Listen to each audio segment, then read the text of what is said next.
In order to walk into the room with confidence, you need to understand the job for which you're interviewing.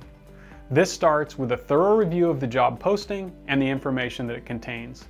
It continues with you researching your dream job through at least the following sources: statewide databases containing student achievement and demographic data, the school's website, the district's website, an internet search for recent stories about the school or district, searches of social media platforms to find school or district groups. By researching these sources, you will be better prepared to answer those hard questions about how you will support student, staff, and parents, and paint a better picture of yourself succeeding in the role while building positive momentum and gaining confidence. All right, so let's talk a little bit about statewide databases containing student achievement and demographic data. Most states collect and share statewide data on student achievement and demographics on their websites. We know that this data does not capture all that a school is or even close to it. It is, however, important data that can help you to prepare for your interview.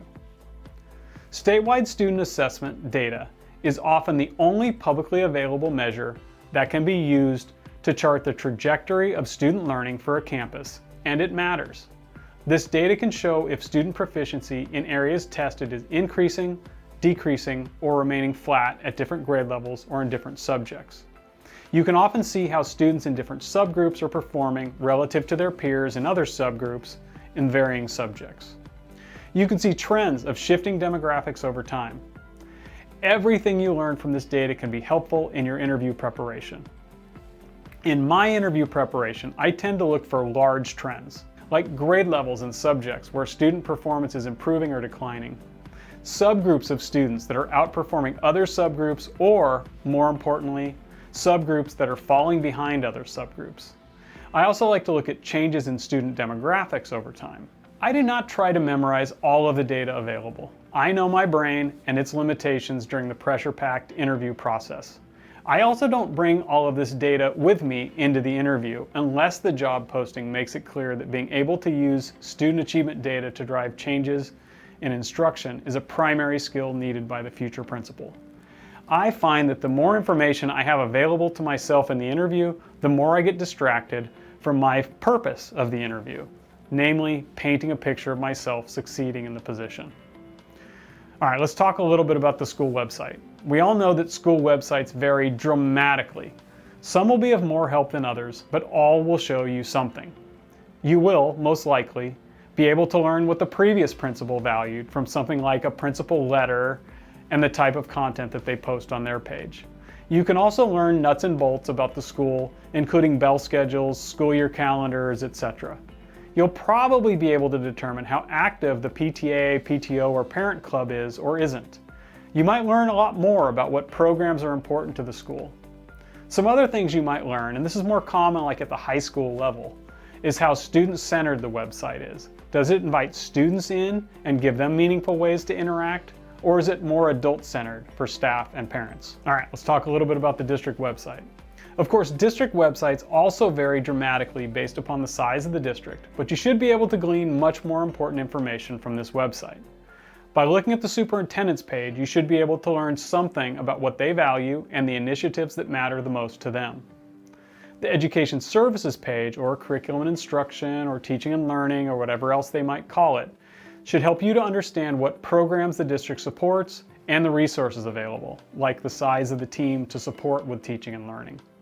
It should provide you with a calendar of scheduled professional development that will help you to understand something of the partnership between this important department and the school sites. Depending on the depth of the websites, you can also look at the special education department to capture the vibe on their page. The same would go for departments like food services, technology, transportation, etc. You never know what you might learn or what trends you might see. You should conduct an internet search for recent stories about the school or the district. Every district and every school has a story. Thankfully, those stories don't always play out in the media, but sometimes they do. It's a great idea to do an internet search of the school and the district with which you're interviewing. More often than not, you won't find anything of interest or concern. On occasion you will, and these stories can vary from positive to downright scary. Knowing these stories can help you make important decisions about your future with the district and help you to prepare for certain types of questions. More commonly, however, they simply help you to understand the climate around media and schools in the area where you're interviewing. I've worked in schools and districts where, with extremely rare exceptions, nothing we did was going to hit the paper. I've also worked in communities where everything we did, good or bad, or perceived by someone as bad, made the paper. Knowing where your school lands on that spectrum and knowing how well you work in certain environments can be helpful to you in the process. All right, let's talk a little bit about social media. Searches of social media platforms to find school or district groups. Don't get me started on social media platforms. In my humble opinion, they've become one of the greatest challenges for schools, districts, and school leaders. They are, far more often than not, a place for rumor and negativity to run rampant. In my research on a school or district, I'm always sure to search for these groups.